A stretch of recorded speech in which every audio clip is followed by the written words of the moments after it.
No mai haere mai kei te LBP-TV. Today we have a special edition of LBP-TV. We will be taking the next step in our Tangaroa Taniwha journey to have Waiheke Moana included in the Kura Marine Reserve. A marine reserve is a place where no fishing or other harmful things can be done to that particular bit of land or water. The benefits of a marine reserve are that the animals inside it are protected from fishing, that the environment can recover to its natural state, and that people like us can experience what it is like to have an ocean full of sea life. We think that everyone would benefit by having Waiheke Beach included in the Kura Marine Reserve because we would see more sea life when we go there with our families, And protect the beach for future generations. set an excellent example of kaitiakitanga for the world to follow. The snorkeling part of our waterways program would be better because there would be more sea life to study. It would acknowledge the respect that our tupuna had for the sea and its environment. It will provide an opportunity for our local schools to work together on a science-based goal.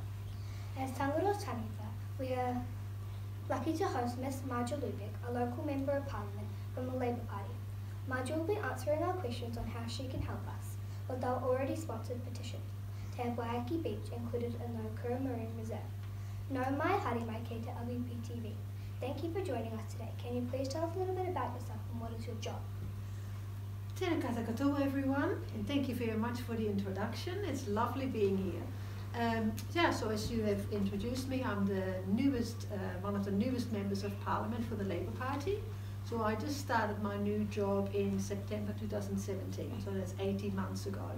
I came in with Jacinda Ardern's team, so with our Prime Minister, and I'm in government, and completely new job for me. Lots to learn, but I get to do really cool stuff like what I'm doing today, so yeah, it's really exciting. What is the government's general strategy for sustainable fishing and pollution control? So I guess when we're talking about pollution, we all know, of course, that we need to keep the pollution. We need to stop it coming into our rivers and into our lakes because that really is no good. So we're looking at restoring and improving our fresh water, and that piece of work is led by our Environment Minister, David Parker. He's done quite a few things already. As an example, we're looking at environmentally friendly practices on farms to make sure that that no pollution goes into our rivers.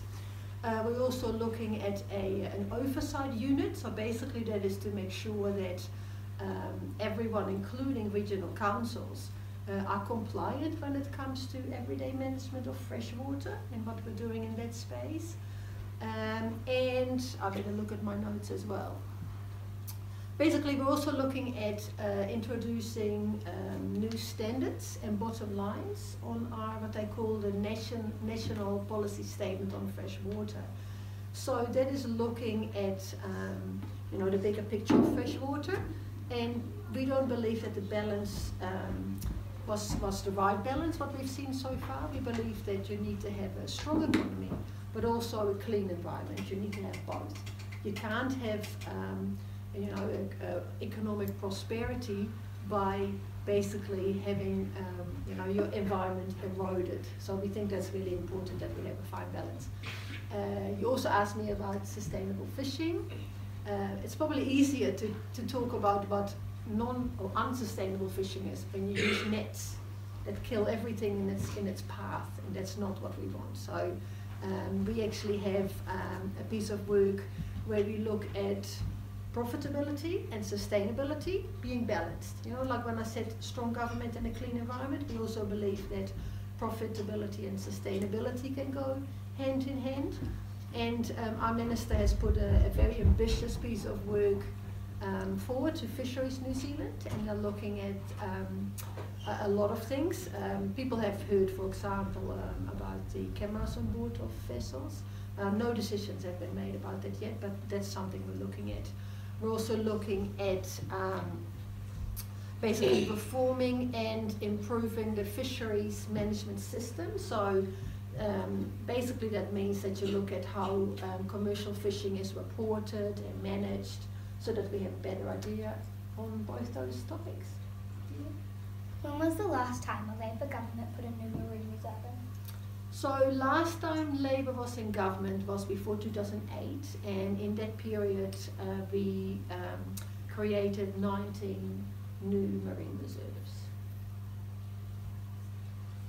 Who is the Minister in charge of the environment? So we have our Honourable David Parker, he is the Minister of Environment, but we also have two Associate Ministers, so there's Nanaya Mahuta and Eugenie Sage, and she is from the Green Party. Have you heard about the petition and how did you hear about it? So I heard about your petition because it was on the Facebook, so I looked at, when I got the invitation, I looked at your blog and I typed in you know, the name of your petition so I could learn about it. And I saw it on Facebook when Erica posted it. Do you think that our petition is a reasonable request, and why?